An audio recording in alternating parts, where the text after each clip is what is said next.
بێگومان ji sala 1984 û heta roja me gelek tişt hatin guhertin, hem di nava Kurda de hatin guhertin, hem di nava Tirka de hatin guhertin. Îro her du alî hewl didin êdî dawiyê li wî şerî bînin. Gihîştine wê bîrûbaweriyê ku êdî Sûda wî şerî li çareseriyê nabe, divê şer cek ji holê rabin ji bo karibin bi riya diyalogê riyekê ji xwe re bibînin.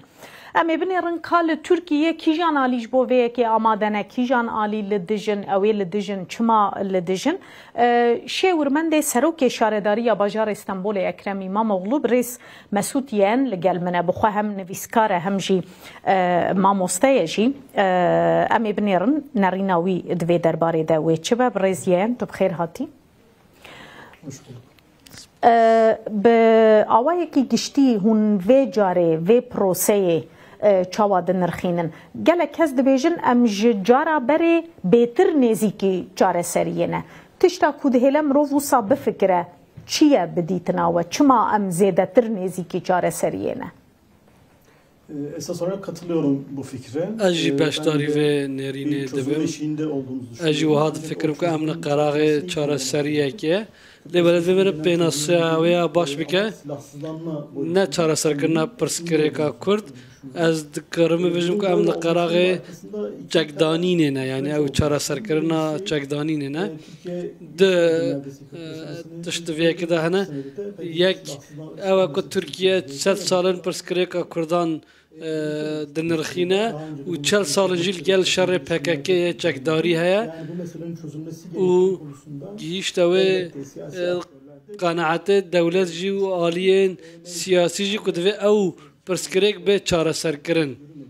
Lê weke hûn zan 2015 pêvajoya çareseriyê bi rêvan neçû, hem ev tişt hene li holê û hem jî şert û mercên ku li herêmê hatin guhertin.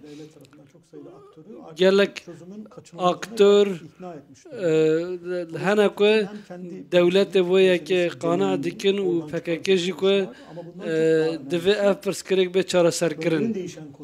Yani şert û mercên ku li herêmê hatin guhertin, yani çareseriyê ser PKK û dewleta Tirkiye da disepînin ferz dikin. Ew şert û mercên ku li herêmê nehatana guhertin. Eger eke mezin em ê navbera 2016 û 2024 da çi hate jiyandin, dîsa wê vî awayî berdewam bikira. û PKK jî xwest ku vayê weke derfetekê bibîne û ve rewşanha û binirxîne. Helwesta CHP di dawiya dawî de wê li hemberî vê meselê çi be? Heta niha Özgür Özel dibêje em piştgiriyê dikin, em ne li dijin, em nabin asteng, lê divê di nava parlamentoyê de be, divê aîlê şehîdên me bi gotina wî gaziyên me jî razî bin, bi dilê wan be çareserî. Dawiya dawî de wê CHP helwesta wê çi be li hemberî vê meselê? Ez niha van tiştana ez temaşe dikim, ne bi CHP û ne bi İmamoğlu ra te hevdîtina kabinê fermî çê nebûye.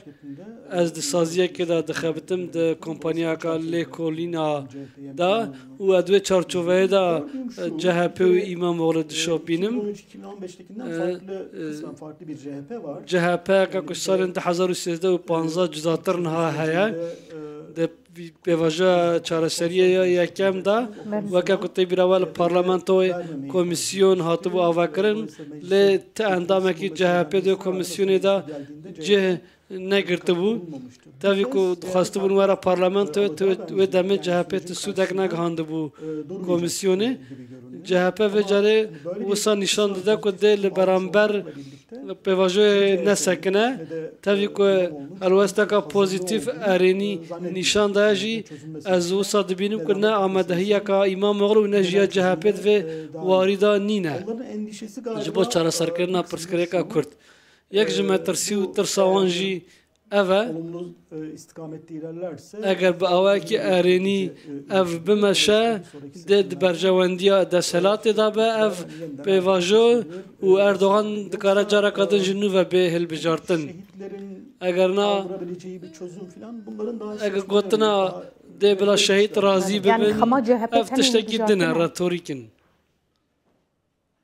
Gördüğüm kadarıyla Bixasî ez dibînim bivî CHP jî wiha difikire ku divê pirsgirêka Kurd bê çareserkirin û şert û mercên li Herêmê hatine guhertin lê weke min got eger bi vî awayî çareser bibe de wê Sûdê bigîne Ak Partiya wiha difikirin ji ber wê çekî tirsawan he. bandorê li vê yekê dikin niha dixwazin pêş hilbijartinekê bikin ji bo derxistina berbijêrekî ji bo serokkomariyê hem Mansur Yavaş heye hem Ekrem İmamoğlu heye kîja ji wan derkeve pêş wê ji bo vê proseyê xêrtir be?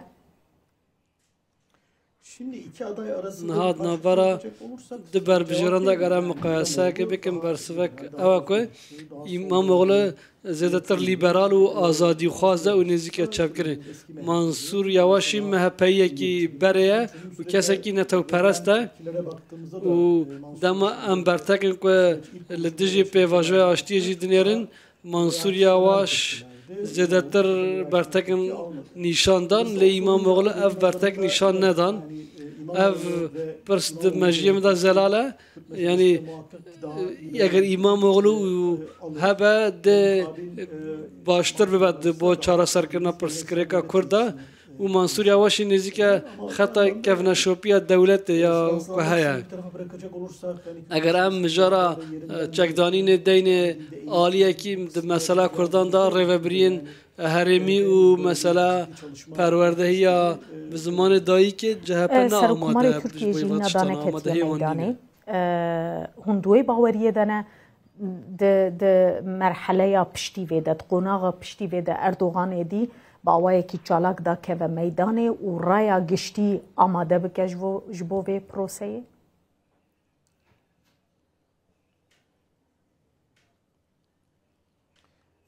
Şu anda yapılmayacağı gibi bir izlenim veriliyor. Wiha nîşan didin ku divê pêwîst neke û ev tişt nekirin lê belez wiha difikirim ku nikarin ji vê tiştî birevin. Careke ku li Rojava li hevkirinek bibe û li ser banga Öcalan û PKK rabigihîne ku dê çekan deyne û piştî wê dê pêwîstî bi zemîneke civakî hebe û dê aktorên mezintir derkevine ser dikê.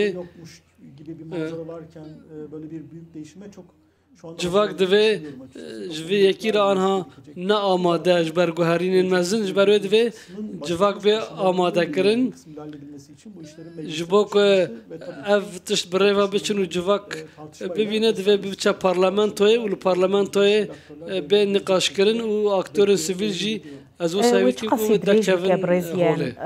Ragihandina peyama Abdullah Öcalan divê em li hêviya Newrozê bin?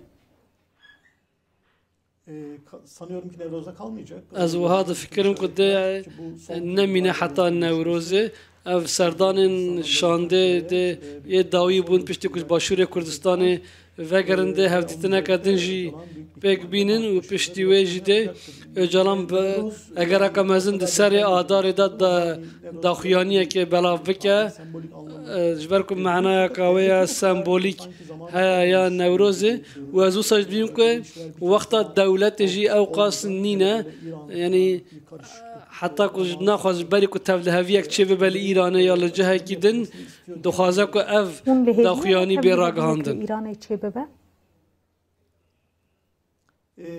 Şu andaki işaretler olacağını niha işaretên aniha ku niha wiha diyar dikin ku dê hebe ku navenda wê İsraîl be û Amerîka piştgiriyê bike lê em nizanin ku dê bi çi şêwazê vê zextê li Îranê bikin. Amerîka dixwaze bi ser hevdîtinên nukleerî ve atomî ve Îranê tengav bike İsraîl jî naxwaze bisekine û dixwaze hêz ji bo sînordarkirina atomî bikarbîne.